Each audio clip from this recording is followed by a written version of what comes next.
Hello and welcome to Too Sharp. And first of all, wishing all our viewers a very happy festival time with Makar Sankranti, Lori, and all the other festivals. And we welcome all of you to Too Sharp, where we present two important financial developments of the day. Hi, I'm Nisha Poddar. Now, first of all, let's focus on one momentum that is building across the globe and could have pressure points for India going forward, which is of protectionism, geopolitical tension when it concerns the uncertainty with regards to tariff war, which is something that everybody is anticipating with Donald Trump really taking over as the US president in this very month. Now, what has happened in the latest development which could impact India and is hurting the manufacturing industry is China imposing fresh bans and curbing the exports in three important sectors of high-tech equipments. And these three sectors are electronics, electric vehicle, as well as solar. Now, India does not have all the capabilities for the manufacturing in these three areas and is dependent on Chinese imports. And that being curbed has come as a rude shock for several of the Indian companies in these particular sectors. And that has been brought to light to the government also to get help from the measures of the government. Now, what really also it does is that some of the companies in China had been trying to de-risk by making their manufacturing facilities overseas, including India.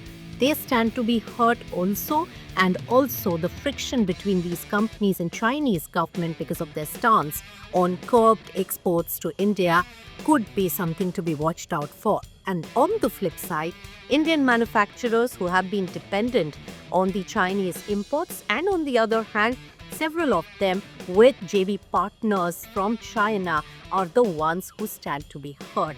Now remember that China Plus strategy by India is something that India has worked on to make its mark in the manufacturing global exports during COVID times.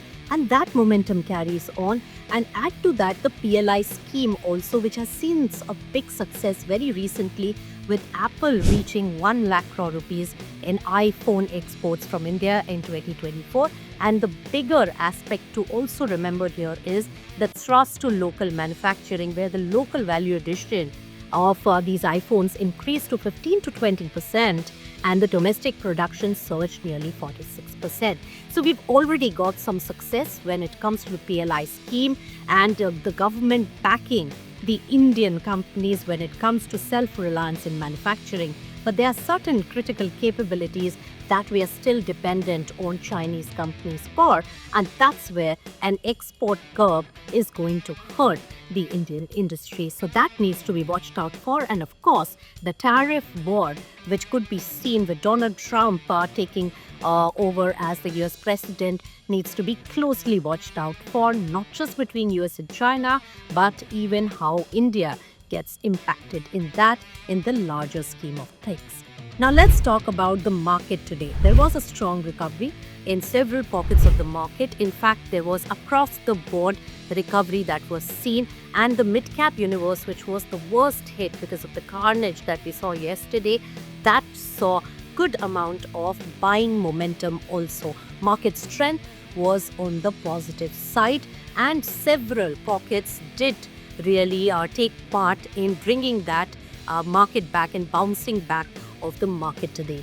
But one area which still remains a concern is the rupee market, the money market, and rupee has ended the day again at record low, and most of the economists have the view that rupee weakness is likely to persist in the near term, also because dollar strength is likely to get even more pronounced in coming times. And there are several factors which are impacting the dollar strength. But when we talk about rupee, crude hitting 4-month highs because of the US sanctions on Russian companies is a very negative news, especially with the kind of high import bill we have on account of oil. So that has put pressure on rupee, and FII inflows have been weak. In fact, they have been selling pressure from the foreign institutional investors. So all these points have been putting pressure on rupee, and rupee depreciation is a cause of concern and needs to be watched out for very, very closely. With that, it's a wrap on this edition of Too Sharp. Thanks so much for tuning in.